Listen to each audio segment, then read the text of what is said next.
নমস্কার। নবনীতা দেবসেনের একটি গল্প পড়ছি, চোর ধরা। গল্প আপনাদের পছন্দ হলে লাইক, শেয়ার এবং সাবস্ক্রাইব করার জন্য অনুরোধ করছি। শুরু করছি। চোর ধরা। ইতুকে আপনি চেনেন। রেডিওতে তার গলা শুনতে পেলেই আপনার হাতের গ্রাস হাতেই থেকে যায়। এক পায়ে জুতো পরে আপনি ভুলে অন্য পায়ে চটি গলিয়ে ফেলেন। আমার বোন ইতু এমনই গুণের মেয়ে। কিন্তু আমার বোনাইকে আপনারা চেনেন না। তিনিও অনেক গুণের আধার। তার নিজের বিশাল একটা আইন কোম্পানি আছে, যার তিনি ডিরেক্টর। অনবরত প্লেনে চড়ে হিল্লি, দিল্লি, ট্রম্বে, বম্বে চরকি ঘুরছেন। খুব রাশভারী, দিব্যি ধীর স্থির দেখতে, কিন্তু ভেতরে ভেতরে অস্থির, অধৈর্য আর একটু রাগী। তবে হ্যাঁ, মনটা উদার, বেশ দিল খোলা, দরাজ হস্ত। লোকটা খারাপ নয়। সব্বাইকে চাঁদা দেন, চাইলেই বিজ্ঞাপন দেন। এমনকি বিনা পয়সায় ইতুর রেকর্ড পর্যন্ত বিলিয়ে দেন ভক্তদের মধ্যে। শুধু কি তাই, নিজের সলিসিটার্স ফার্ম, অথচ বিনা পয়সায় যে কোনো লোককে আইনের মারপ্যাঁচ বাতলে দেবেন। আর চেনা বেরোলে তো কথাই নেই, কেস পর্যন্ত লড়ে দেবেন ফ্রিতে। তুই তার জীবন সর্বস্ব নয়নমণি।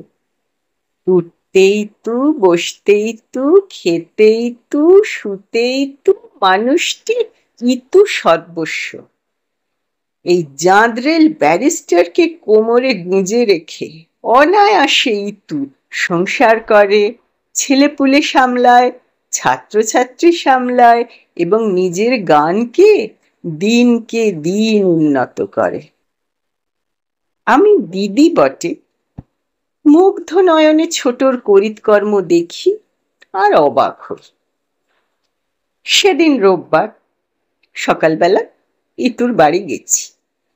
রোববার দিন সকালে গানের ক্লাস থাকে সব গাইয়ের, কেবল ইতুরই থাকে না। তার আরো 10টা সংসারের কাজ থাকে। সোমদেবের ছুটি, ছেলে মেয়েদের ছুটি। সেদিন সকালে গিয়ে দেখি বাড়িতে ভীষণ অবস্থা। বর্ষার ঘরের একদিকে ডাঁই করা কেবল কুশনের স্তূপ। চেয়ার, সোফা, কাউচ সব পালিশ হচ্ছে। নেপথ্যে ইতু, পারবো না, হবে না, এখন থাক, এইসব শুনতে পাচ্ছি। খাবার টেবিলে ইতু বসে আছে, হাতে ধোপার খাতা। ধোপার পাওনা মিলাচ্ছে। ও হো, আজ যে দোসরা। মেঝে ধোপার পুঁটলি রয়েছে নিটলি বাঁধা। ধোপাও খুব নিটলি বসে আছে উবু হয়ে। মেঝে আরো একজন লুঙ্গি পরা লোক থলে হাতে বসে আছে। ইতুই এলোমেলো চুলে হাউসকোট চড়িয়ে ভুরু কুঁচকে আঙুলের কর গুঁজছে। ভাবলাম যাই রান্নাঘরে, বরং একটু চায়ের খোঁজ করিয়ে যাই। গিয়ে দেখি ঝটিকার বেগে রান্না হচ্ছে। সুখদা হঠাৎ ভয়ানক ব্যস্তভাবে নড়াচড়া করছে। সাধারণত সুখদা অত্যন্ত ধীর গতি, সুধীরা নামে তাকে ভালো মানাতো। কি ব্যাপার সুখদা, এত তাড়া কিসের? যাবনি, এক্ষুনি আমারে যেতে হবে, ট্রেনের টাইম হয়ে গেল। কোথায় যাচ্ছ? ঘরে গো ঘরে, নাতিটার ভাত লয়, বড় লাতি বলে কথা। 5টা মেয়ের পরে এই ছেলে। উপর তৈরি বালা নিচ্ছি, ছোট দিদি গইড়ে দিচ্ছে। আর যাবো, তা জামাই বাবু এখন বেরুলনি। আমারও দেরি। আজকে সোমদেব কোথায় বেরোবে? আজ তো রবিবার। কি জানি না ম্যাডাস, কোথায় যান যাবে? মক্কেলের নোক গাড়ি নিয়ে এসে বসে আছে, সঙ্গে নিয়ে যাবে। জামাইবাবু ছোটদের ওপর চোটপাট করতেছে, বাক্স গুইচ্ছে দেয়নি বলে। এদিকে একটু আগে আগে বললে তবে তো গুইচ্ছে রাখবে। তোমরা চা খেয়েছো সুখদা? দিচ্ছি দিচ্ছি। এক্ষুনি রান্নাঘরে এসো, এক্ষুনি বুঝেছি। চা। হাতটা খালি হলেই দেব। ধৈর্য ধরো বড়দিদি। এই সুখদাকে আমার মাই ইতুর সঙ্গে দিয়েছেন, বিয়ের দিন থেকে আছে। আমাদের কুটুম বলে গেরাজ্জি করে না। হঠাৎ ইতু ঝাঁঝালো গলা এলো, তুমি এখনো বসে আছো? বলছি আজকে কাগজ বিক্রি করা হবে না, তবু যাচ্ছ না? কি আশ্চর্য! বলছি আমার আজ সময় নেই। না, খগেনেরও সময় নেই। না না না, সুখদারও একদম সময় নেই। আচ্ছা জ্বালালে তো। আর যাবে কোথায়? খুন্তি হাতে করে সুখদা তেড়ে বেরুলো। যাও যাও, বেশি ঝামালি করোনি। কে তোমারে ঢুকোলে ঘরের মধ্যে? খগেন, খগেন সোড়ার কাণ্ড দেখো। লোকটি সুখদাকেই যে ইতুর চেয়ে বেশি মান্য করে সেটা স্পষ্ট বোঝা গেল। থলে টলে শুদ্ধ এতক্ষণে উঠে দাঁড়ালো এবং অনিচ্ছা সত্ত্বেও ধীরে ধীরে প্রস্থান করলো লুঙ্গি পরা ব্যক্তিটি। ধোপাও উঠে পড়েছে। ধোপা তার পোঁটলা পুঁটলি সামলে নিয়ে বেরোতে না বেরোতে এসে পড়ল গয়লা। এসব তেঝ্যাঙা দশতলা বাড়িতে চাঁদার অত্যাচার নেই, ভিখিরির অত্যাচার নেই, সেলস গার্লের অত্যাচারও ঢের কম। কিন্তু গয়লা, ধোপা, কাগজওয়ালা এরা তো আসবেই। কষ্ট করে এরা সারা মাস আসছে, এদের ন্যায্য পাওনা মেটাতে মাসে একটা সকাল এদের না দিলে চলবে কেন? ইতু মন দিয়ে যোগ বিয়োগ গুণ ভাগ করতে লাগলো। দিদি এসেছিস?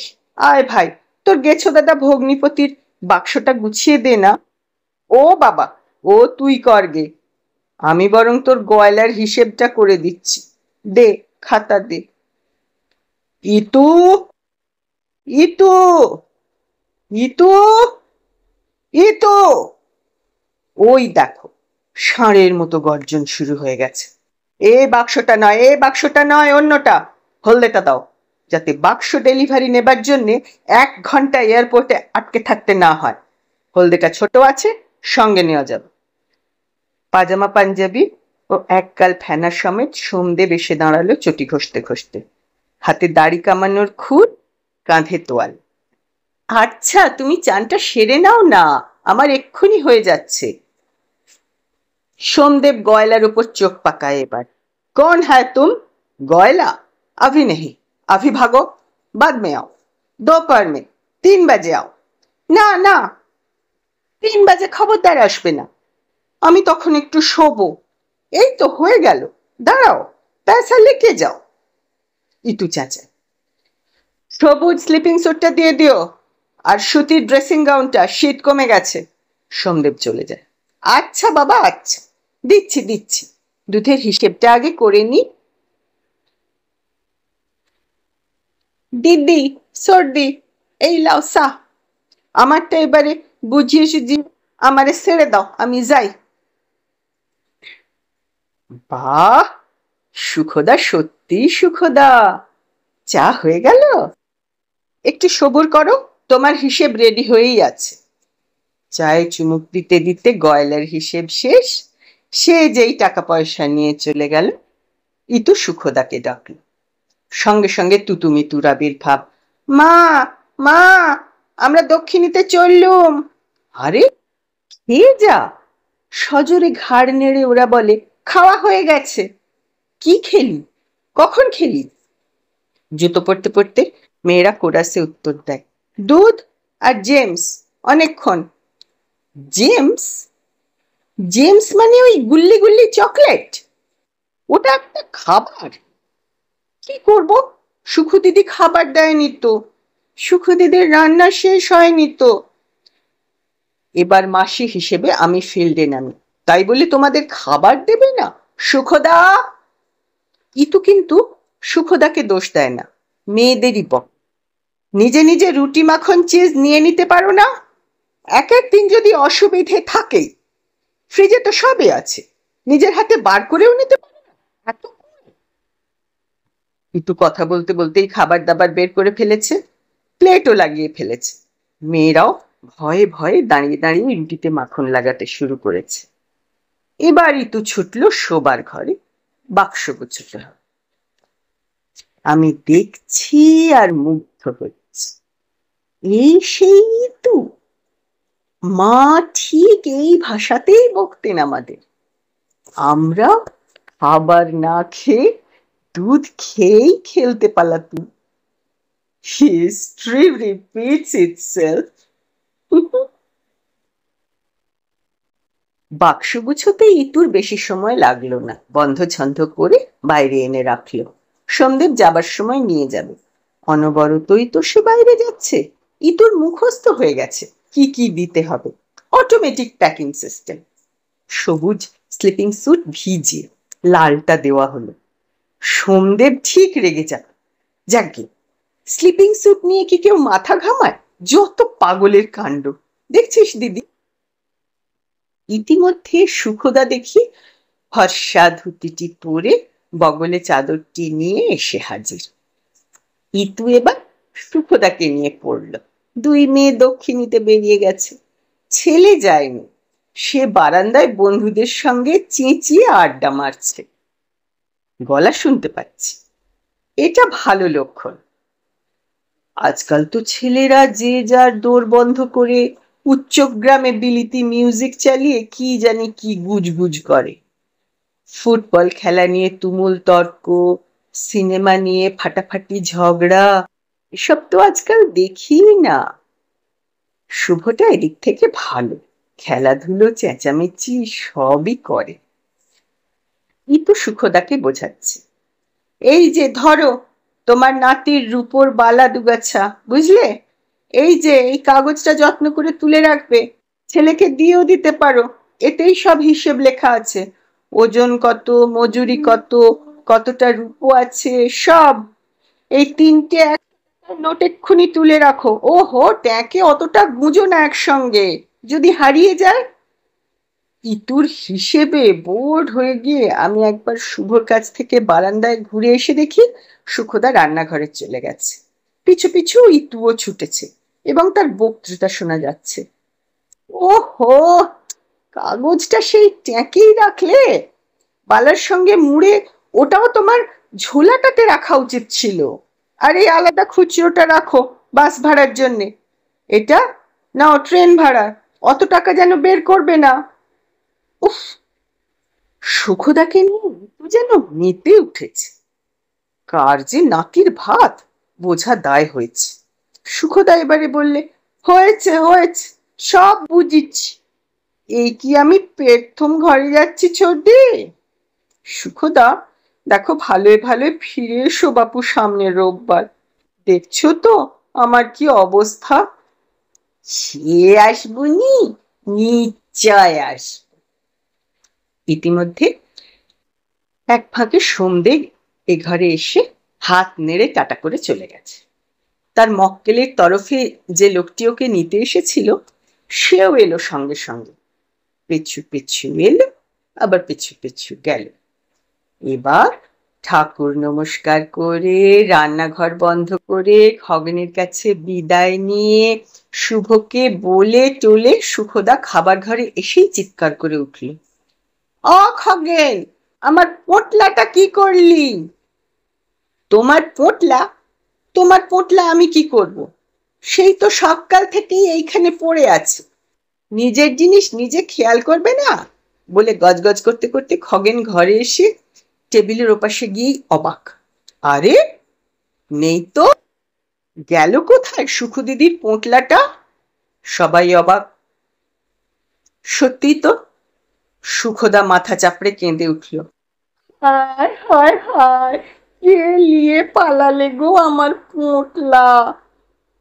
বুঝেছি বুঝেছি, ওই খবরের কাগজওয়ালাটার কাণ্ড। নিশ্চয় ওর থলেতে পুরে নিয়ে চলে গেছে। ওইখানেই তো বসেছিল লোকটা। খগেন চেঁচিয়ে ওঠে, সত্যি লোকটা ঠিক ওইখানেই বসেছিল, আর চুপচাপ বসেছিল অনেকক্ষণ। ওই জন্যেই তাক খুঁজছিল। আর একবার ধোপাকে নিয়ে ব্যস্ত, একবার গয়লাকে নিয়ে ব্যস্ত। কেউ তো ওকে মোটে দেখছিলই না। নির্ঘাত ওই কেটে পড়েছে সুখদার পোঁটলা নিয়ে। আলিশ মিস্ত্রি চুপচাপ কাজ করছিল এতক্ষণ, এবারে সেও যোগ দিল। কিন্তু ও তো থলে খোলেই নিকো মোটে। মা ধোপাটাই হয়তো ভুল করেছে। ওর দু চারটে ছোট ছোট পোঁটলা ছিল তো ওখানে, অন্য অন্য ঘরের কাপড়ের বান্ডিল, হয়তোবা তাদেরই সঙ্গে। না না, সে কি করে হবে? হাত পা নেড়ে নিজে নিজেই সুখদা বললে, আমার তো প্লাস্টিকের পোঁটলা, হলদে রঙের, ঝিপ লাগানো, কাঁধে ঝুলনোর দড়ি দেওয়া ব্যাগ। ধোপা আমার ব্যাগ নেবে কি জন্যে? চেঁচামেচিতে উৎসাহিত হয়ে শুভ ঘরে এসে দাঁড়িয়েছিল। বললে, হলদে হলদে ব্যাগ? এই মাত্র দেখলাম একটা হলদে ব্যাগ বাবা ওই কালো গাড়িতে তুলে দিল। সেটা তো তোর বাবার নিজেরই ফ্লাইট ব্যাগ রে, দাদাবাবুর ব্যাগ। সে তো আমি কখন ওদের গাড়িতে দিয়ে এসছি। আপনি যে এক্ষুনি বের করে দিয়েছেন, খগেন জানালো। আমি সচক্ষে দেখলাম বাবা নিজের হাতে এক্ষুনি একটা হলদে ব্যাগ। সর্বনাশ! তাহলে তোর বাবাই নিয়ে গেছে রে সুখদার পোঁটলা। ছোট ছোট, আমাদের ড্রাইভারকে ধর, এয়ারপোর্টেই চলে যা। এতক্ষণে হয়তো দিল্লি চলে গেল সুখদার নাতির বালা। অনেকক্ষণ তো কে বললে অনেকক্ষণ? এতক্ষণ তো বাবা লাইব্রেরিতে ছিল, এই মাত্র গাড়িতে উঠলো, আমরা দেখলাম। তবে যা খগেন, মোড়ের পানের দোকানে ছুটে যা, ওখানে নিশ্চয়ই পাবি। কোথাও বেরোলে আগে গাড়ি থেকে নেমে ওইখানে পান কেনে, বেশ কিছু পান নেবে প্লেনের জন্য। দৌড়ে যা। কিন্তু লিফটটা নেমে গেছে যে এক্ষুনি, আর তো আসবে না। ওহো, যাকে তুই হেঁটেই যা বাবা খগেন। ও লিফট ফেরত আসার জন্য দাঁড়াসনি, সুখদার নাতির বালাটা।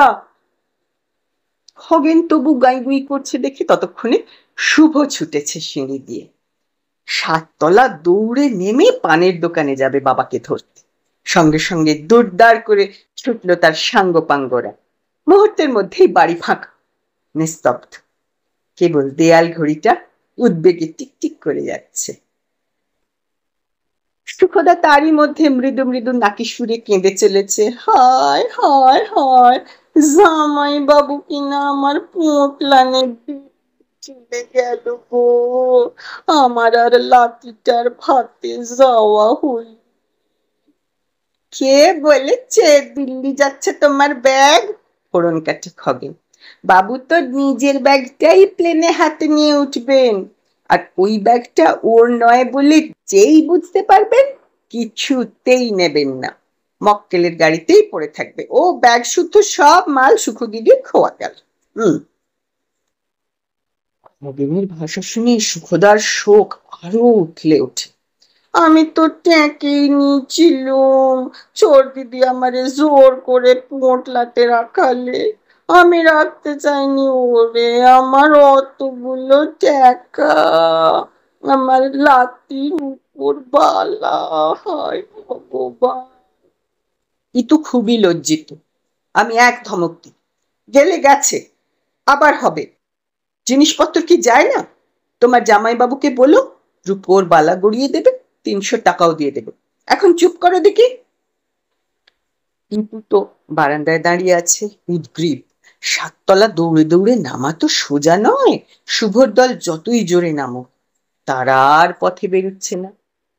একটা কালো গাড়ি মোড়ের পানের দোকানের সামনেই দাঁড়িয়ে আছে বটে, কিন্তু ওটাই ওর মক্কেলের গাড়ি কিনা কে জানে। গেল সুখদার সর্বস্ব। কি জানি আরো কত কিছু সম্পত্তি শখ করে জমিয়ে নিয়ে যাচ্ছিল ওকে। বেচার মনির নিজেই পুঁটলি নিয়ে ভেগেছে। এমন দুর্ভাগ্য কজনের হয়। এমন সময় একটা প্রচন্ড হুংকার কানে এলো। ওই যে শুভর দলবল রাস্তায় বেরিয়ে পড়েছে এবং সমস্বরে চেঁচাচ্ছে, চিন্তামণি, গাড়িটা আটকাও। চিন্তামণি পানওয়ালার নাম।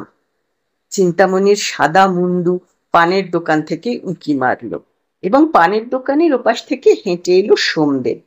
এতক্ষণে ছেলেগুলো এমএল জ্যাটোপেকের মতো দৌড়চ্ছে।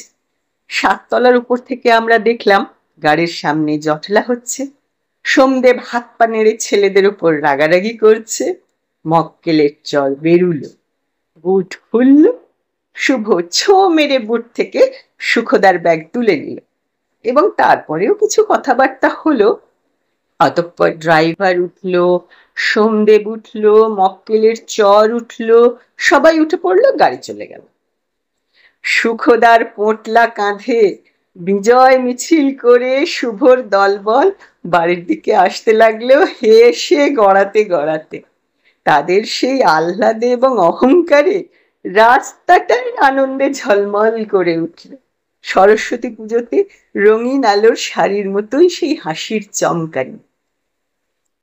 বীর গর্বে ঝোলাটি এগিয়ে দিয়ে শুভ বলল, এই নাও সুখ দিদি, হলো তো তোমার পোঁটলা উদ্ধার? হুম বাবা, সোজা চোরের পাল্লায় পড়েছিলে, একেবারে দিল্লি পাচার করে দেবার তালে ছিল। সুখদা লজ্জা লজ্জা হেসে শুভর গালটা টিপে দিয়ে শুভকে প্রচন্ড লজ্জা পাইয়ে দিয়ে বললে, ভাগ্যে আমার দাদা ভাই ঘরেই ছিল, নইলে আমার লাতির ভাতে যাওয়াই হতো নি। বাধা দিয়ে বেরসি খগেন বললে, চলো চলো, আর দেরি করো না, ট্রেন পাবে না এরপরে। ওরা বেরুতে নিশ্চিন্ত হয়ে আর একবার চায়ের জল চাপিয়ে খাটে উঠে পা গুটিয়ে আরামসে বসে ইতু বলল, বাবা বাঁচা গেল, কি কাণ্ড হতো বলতো না পেলে। শুভ, তোর বাবা কি বললো রে তোদের দেখে? প্রথমেই রেগে গেল, আবার কি চাই, ব্যাপার কি, তোমার মা পাঠিয়েছে নিশ্চয়। যেই বলেছি ফুফু দিদি পাঠিয়েছে, তার পোঁটলা নিয়ে তুমি দিল্লি চলে যাচ্ছ। বাবা তো ক্ষেপেই লাল। Are you kidding? ইয়ার কি হচ্ছে? আমি আনবো সুখদার পোঁটলা? কেন? Am I crazy? নাকি আমি ক্লেপ্টোম্যানিয়াক? আমি কি চোর না পাগল? কি ভাবিস তোরা আমাকে? অনেস্টলি সুখদার ভীমরতি ধরেছে। আমি তাও ইনসিস্ট করলাম, তখন রেগে মেগে ড্রাইভারকে বলল, বুট খোলো তো। তখন ব্যাগও বেরোলো। তারপর তারপর কি বললো তোর বাবা? একটু উদ্গ্রীব। আমিও। ব্যাগ দেখে তো বাবা একদম অবাক। কি বলে, আরে এটা আবার কোত্থেকে এলো? দেখ, আমি কখনো তুলে আনিনি, হাউ স্ট্রেঞ্জ। শেষকালে মিনমিন করে বললে, ওই হলদে রংটা দেখেই হয়তো বাবা খুব লজ্জা পেয়েছে মনে হয়। এবার ইতুর গর্জে ওঠার পর, লজ্জা পেয়েছে না হাতি? হলদে রংটা দেখেই হয়তো, হ্যাঁ, একটা ধর্মতলের ফুটপাথের মাল আরেকটা স্যামসোনাইটের ফ্লাইট ব্যাগ, দুটো এক হলো, এই বুদ্ধি নিয়ে যাচ্ছে মামলা লড়তে। আসুক তোর বাবা ফিরে। কে বলবে এই গলাই আপনি রেডিওতে শুনে মূর্ছা যান?